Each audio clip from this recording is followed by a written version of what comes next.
Hello, and welcome back to Listen to English. We are delighted to have you join us for another advanced listening session. This video is designed for the C1 level. This means we will be exploring nuanced topics, using idiomatic language, and speaking at a natural, fast pace. We move beyond what people say and analyze how and why they say it in the digital age. Today, we are tackling a universal source of anxiety: communicating tone without a voice. How do you ensure your professional email doesn't sound rude?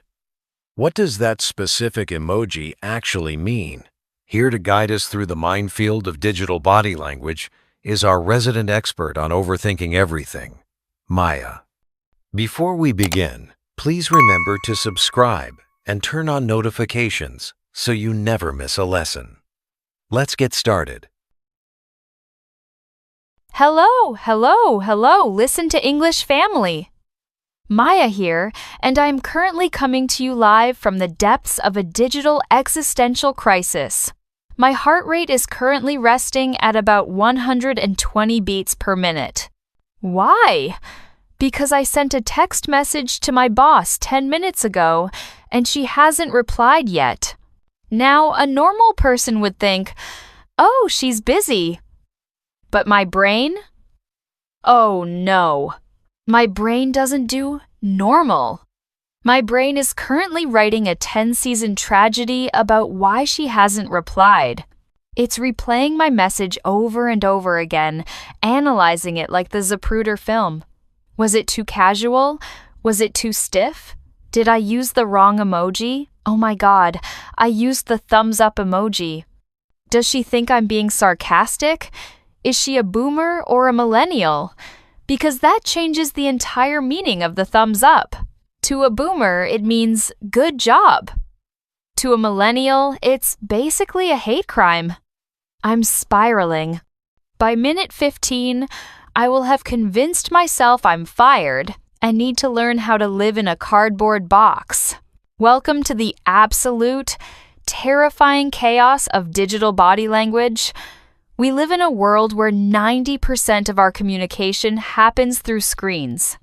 We have lost all the beautiful, rich analog cues, tone of voice, eye contact, a hesitation in speech, the way someone nervously laughs.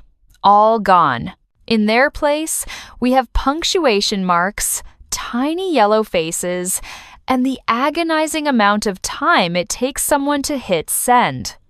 We are all amateur forensic linguists, desperately trying to decode if our best friend secretly hates us, based on the fact that they used a period instead of an exclamation mark. Today, I want to break down the unwritten, constantly changing, and frankly ridiculous rules of how we speak online. Let's start with the basics. Punctuation. Remember when you learned in school that a period, a full stop, just marked the end of a sentence? Ah, simpler times. In the world of instant messaging, the period has been weaponized. The period is no longer just grammar, it's an attitude problem. If I text my friend, I am running late with no punctuation, it's a neutral fact. But if I text, I am running late, with a hard period at the end, oh boy. That's not a fact, that's a statement. That period feels cold, it feels definitive, it feels like I am angry at the concept of time itself. If I ask my partner, "Are you okay?" and they reply, "Fine without a period," I assume they are busy. If they reply, "Fine," with a period, I assume I need to pack a bag and move to another country because I am about to be dumped. The period has become the universal symbol of passive aggression. Because of this paralyzing fear of seeming cold, professional communication has succumbed to what I call the tyranny of enthusiasm. We feel forced to sprinkle exclamation marks everywhere just to prove we aren't serial killers. I have a ritual before I send any professional email. It's called the exclamation mark audit. I write the email normally, and then I read it back. It usually sounds like this. Hi, Maya. I received the report. It looks good. Thanks. John. My brain reads that and goes, wow. John sounds like a depressed robot who hates his life and wants me to suffer. So then I go back in and add the enthusiasm pepper. Hi, Maya. I received the report. It looks good. Thanks. John. Now I read it back and think, okay, now John sounds like a golden retriever who just drank 5 Red Bulls and is chemically unbalanced. Finding the balance between cold sociopath and manic cheerleader is the hardest part of modern professional life. I spend more time deleting and adding exclamation marks to hit that perfect tone of competent yet approachable than I do actually writing the content of the email. Now, let's talk about psychological torture instruments. I am referring, of course, to the ellipsis, the 3 dots. In literature, an ellipsis indicates a pause, a trailing thought. In texting, it indicates looming disaster. When someone ends a sentence with 3 dots, it opens up a black hole of ambiguity. If my boss texts me, "See you at the meeting," what does that mean? Is it a threat? See you at the meeting, where I will publicly humiliate you? Is it seductive? See you at the meeting. Wink, wink. Is it sad? See you at the meeting. If I don't drive my car off a bridge first? It forces the receiver to project all their deepest insecurities onto 3 tiny pixels. But the ellipsis pales in comparison to its animated cousin, the typing awareness indicator. Those 3 little dancing gray dots that appear when someone is composing a reply. Is there anything more stressful than watching those dots? It's like watching a horror movie. They appear. You tense up. They disappear. You panic. Did they delete it? Did they change their mind? Are they rewriting it to be meaner? Then they appear again for 2 solid minutes. You think, oh wow, they are writing a novel. This is going to be a deep, meaningful response. They are pouring their heart out. You stare at the screen, narrating the action like a sports commentator. They're still typing. This is it, folks. The big reveal. And then finally, the message arrives, and it just says, okay. It's devastating. The gap between the effort implied by the typing indicator and the actual message received is a massive source of digital friction. What were you doing for those 2 minutes, Karen?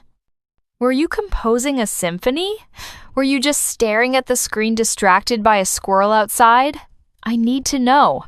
And of course, we cannot talk about digital body language without entering the minefield of emojis. Emojis are supposed to be universal clarity tools. They are supposed to add emotional flavor to plain text. But in reality, they are complex cultural shibboleths that reveal your age, your social class, and your coolness level.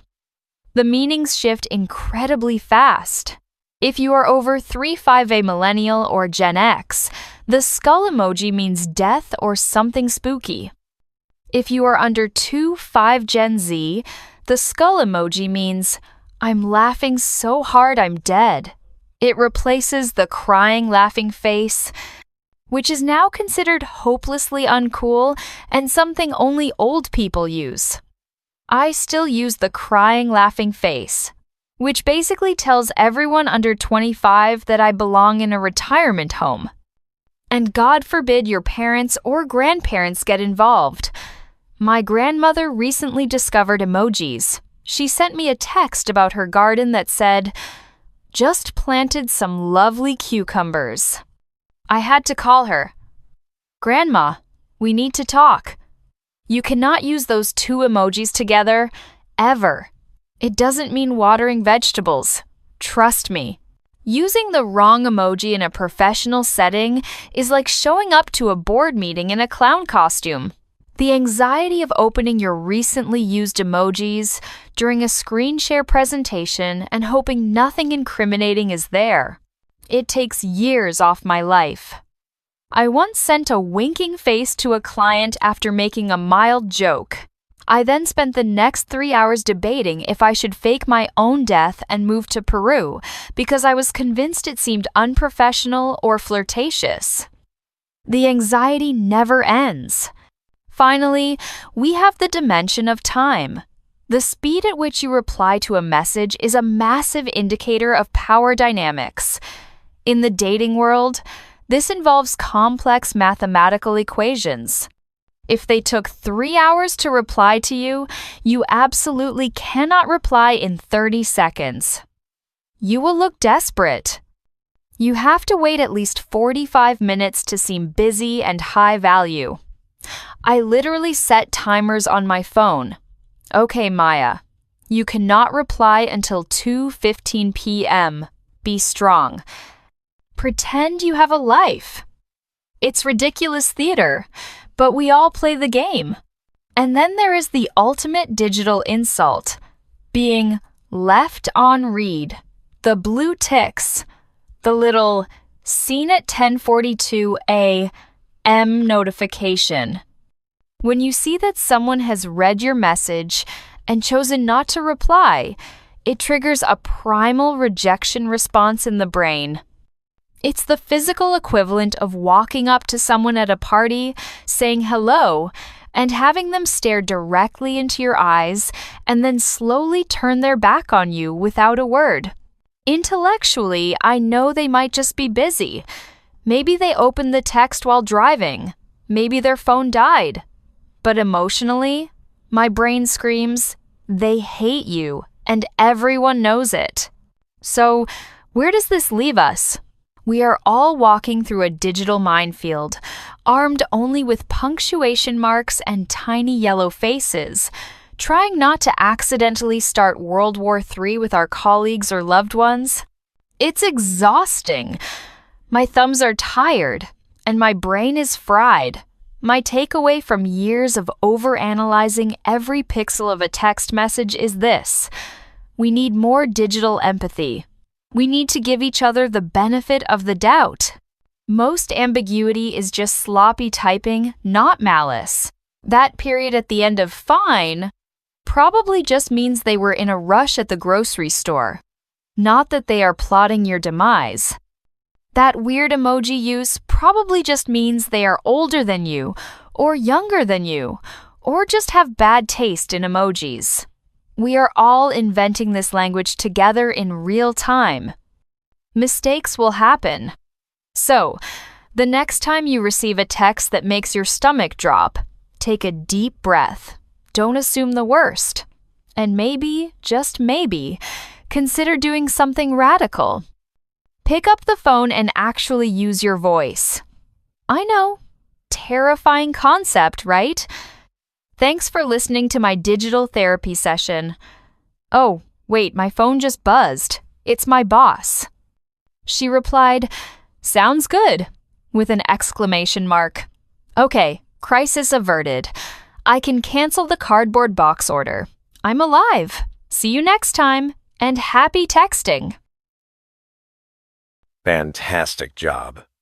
You have just navigated a very complex topic. Today, you practiced C1 level listening by decoding the subtle, often unwritten rules of digital communication. You encountered concepts like ambiguity, sociolinguistics, and the difference between passive and active aggression in text. Maya shared her anxieties about emoji misuse. What about you? Have you ever had a major misunderstanding because of a text message? Have you ever sent an email that sounded angrier than you intended? Share your digital communication horror stories in the comments below. It helps to know we are not alone in this chaos. If you found this video helpful, please give it a thumbs up emoji. We promise not to overanalyze it, and subscribe to Listen to English. Until next time, keep practicing and mind your punctuation.